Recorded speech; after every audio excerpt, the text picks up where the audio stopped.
안녕하세요, 여러분. 오늘도 건강수첩입니다. 오늘 저는 정말 많은 분들이 에이, 이 정도는 괜찮겠지 하고 그냥 지나치시는 증상들에 대해 이야기해 드리려고 합니다. 특히 50대 이후 혹은 부모님이 이런 증상을 보이신다면 절대 가볍게 넘기시면 안 됩니다. 오늘 영상 끝까지 보시고 나와 가족의 몸 상태를 꼭 한번 점검해 보시기 바랍니다. 몸은 항상 먼저 신호를 보냅니다. 문제는 우리가 그 신호를 무시한다는 것입니다. 오늘 말씀드리는 5가지 증상은 실제로 병원에서 뒤늦게 발견되어 치료 시기를 놓친 분들이 많았던 아주 중요한 경고 신호들입니다. 오늘 영상 끝까지 보시고 나와 가족의 몸 상태를 꼭 한번 점검해 보시기 바랍니다. 시니어분들이 가장 많이 하시는 말씀 중 하나가 바로 이것입니다. 나이 들었으니까 무릎 아픈 거지 뭐. 60 넘으면 숨 좀 차는 게 당연한 거 아닌가?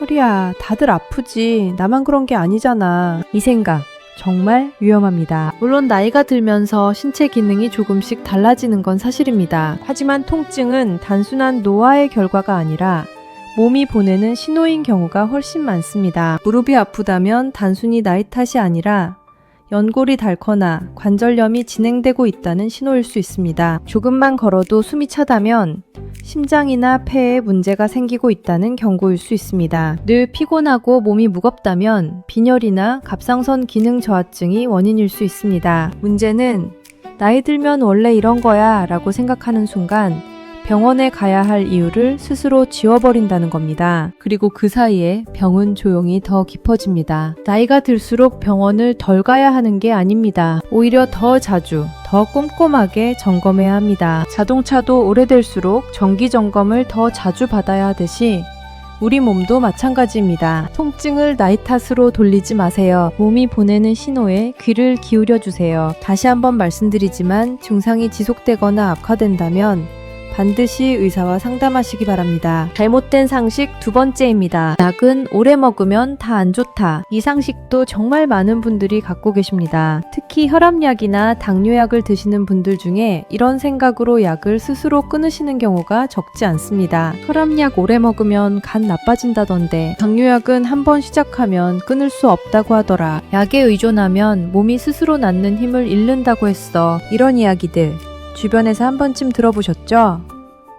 하지만 이것은 의학적으로 근거가 부족한 오해인 경우가 대부분입니다. 혈압약과 당뇨약은 병을 치료하는 약이 아니라 수치를 조절하는 약입니다. 즉, 이 약들은 혈압과 혈당이 위험한 수준으로 올라가지 않도록 도와주는 역할을 합니다. 약을 복용하는 동안에는 수치가 정상 범위에 있더라도 약을 갑자기 끊으면 수치가 급격히 올라가 뇌졸중이나 심근경색 같은 훨씬 더 심각한 상황이 발생할 수 있습니다. 또한 혈압약이나 당뇨약이 간을 손상시킨다는 이야기는 일반적으로 사실이 아닙니다. 현재 처방되는 약들은 안전성이 검증된 약들이며 오히려 병이 제대로 조절되지 않아 생기는 합병증이 훨씬 더 몸에 해롭습니다. 물론 약에 따른 부작용이 전혀 없다는 뜻은 아닙니다. 몸에 불편한 증상이 생기거나 약에 대한 걱정이 있다면 스스로 끊는 것이 아니라 담당 의사 선생님께 말씀드리고 상담을 통해 결정하시는 것이 가장 안전합니다. 약이 문제가 아니라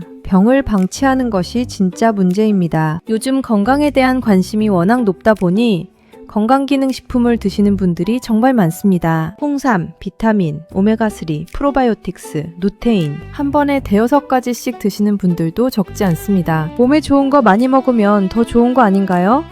이렇게 생각하시는 분들이 많은데 이것도 조심하셔야 합니다. 건강기능식품도 과하게 복용하면 부작용이 생길 수 있습니다. 예를 들어 비타민 D나 비타민 A 같은 지용성 비타민은 몸속에 쌓이기 때문에 과잉 복용 시 오히려 독성을 일으킬 수 있습니다. 오메가3를 혈압약이나 항응고제와 함께 복용하면 혈액이 지나치게 묽어질 수 있습니다. 홍삼은 혈압을 높이거나 일부 약물과 상호작용을 일으킬 수 있는 경우도 있습니다. 가장 위험한 경우는 이미 처방받은 약을 복용하고 있는데 건강식품을 추가로 먹으면서 서로 상호작용이 일어나는 경우입니다. 이런 상호작용은 약의 효과를 떨어뜨리거나 반대로 부작용을 강하게 만들 수 있습니다. 건강식품은 치료제가 아닙니다. 균형 잡힌 식사를 보조하는 역할일 뿐입니다. 먹는 것이 많을수록 좋은 게 아니라 본인의 상태에 맞는 것을 적절하게 먹는 것이 중요합니다. 현재 드시는 약이 있다면 건강식품을 추가하기 전에 반드시 의사나 약사와 상담하시기 바랍니다. 몸이 아프면 당연히 쉬어야 한다고 생각하시죠? 물론 아플 때 무리하면 안 된다는 건 맞습니다. 하지만 아프면 무조건 누워 있어야 한다는 생각은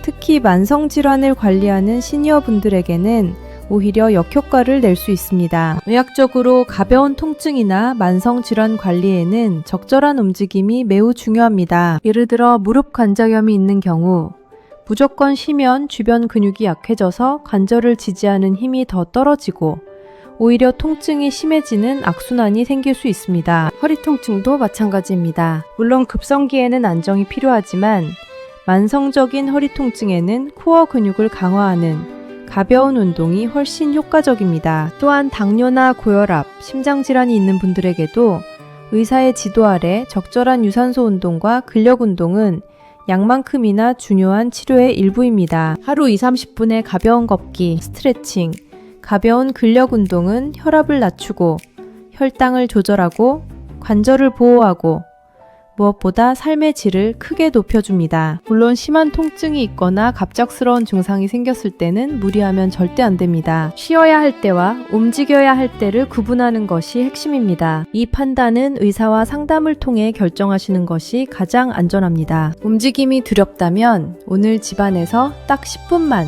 가볍게 걸어보세요. 그것이 시작입니다. 이 상식은 정말 안타깝습니다. 건강검진을 권유드리면 이런 말씀을 하시는 분들이 적지 않습니다. 괜히 검사했다가 병 알게 되면 어떡해. 모르는 게 약이지. 검사하면 방사선도 쬐고 이것저것 찌르고 오히려 몸에 안 좋다고 하던데 우리 이웃은 멀쩡히 살다가 검사받고 나서 오히려 더 나빠졌대. 이런 생각들 이해는 되지만 정말 위험한 오해입니다. 검사는 병을 만들어내는 게 아닙니다. 이미 몸 안에 생겨있는 것을 발견하는 것입니다. 즉 검사를 안 한다고 병이 없어지는 것이 아니라 모르는 사이에 조용히 자라고 있는 겁니다. 특히 암, 심장질환, 뇌질환은 초기에 거의 아무런 증상이 없습니다. 암의 경우 1기에 발견하면 완치율이 90% 이상인 경우도 많지만 3기나 4기에 발견하면 치료 자체가 매우 어려워집니다. 심장질환도 갑자기 쓰러지기 전까지 아무 증상이 없는 경우가 많습니다. 건강검진에 사용되는 방사선 양은 일상생활에서 받는 자연 방사선과 비교해도 매우 미미한 수준이며 현재 정기검진에 포함된 검사들은 모두 안전성이 검증된 검사들입니다. 정기검진은 병을 두려워하는 것이 아니라 내 몸을 미리 알고 준비하는 가장 현명한 방법입니다. 암이 두려워서 검사를 안 하는 것이 아니라 암이 두렵기 때문에 검사를 해야 합니다. 국가에서 지원하는 국가건강검진 프로그램도 잘 활용하시기 바랍니다. 위암, 대장암, 폐암, 간암, 유방암, 자궁경부암 검사를 일정 나이가 되면 무료 또는 저렴한 비용으로 받으실 수 있습니다. 아직 신청 안 하신 분이 계시다면 오늘 바로 확인해 보세요. 오늘 5가지 잘못된 건강 상식을 함께 살펴봤는데요. 어떠셨나요? 혹시 나도 이렇게 생각하고 있었는데 하는 항목이 있으셨나요? 다시 한번 강조드립니다. 오늘 내용은 일반적인 건강 정보이며 모든 분에게 동일하게 적용되지 않을 수 있습니다. 약 복용, 건강식품, 운동 여부 등은 반드시 본인의 상태를 잘 아는 담당 의사 선생님과 상담하신 후에 결정하시기 바랍니다. 하지만 오늘 이 영상을 통해 꼭 기억해 주셨으면 하는 것이 있습니다. 잘못된 상식 하나가 병원에 가야 할 시기를 놓치게 만들 수 있고 그것이 훗날 되돌리기 어려운 결과로 이어질 수 있습니다. 건강에 관한 정보는 주변의 이야기나 인터넷 소문보다 검증된 의료 전문가의 조언을 기준으로 판단하시기 바랍니다. 여러분과 여러분의 소중한 가족이 건강하게 오래오래 함께 하시길 진심으로 바랍니다. 오늘 영상이 도움이 되셨다면 주변의 부모님, 형제분들께도 공유해주세요. 다음 영상에서는 병원 가기 전 꼭 체크해야 할 증상 리스트를 정리해드리겠습니다. 구독과 좋아요는 더 많은 분들께 올바른 건강 정보를 전달하는 데 큰 힘이 됩니다. 지금까지 오늘도 건강수첩이었습니다. 감사합니다.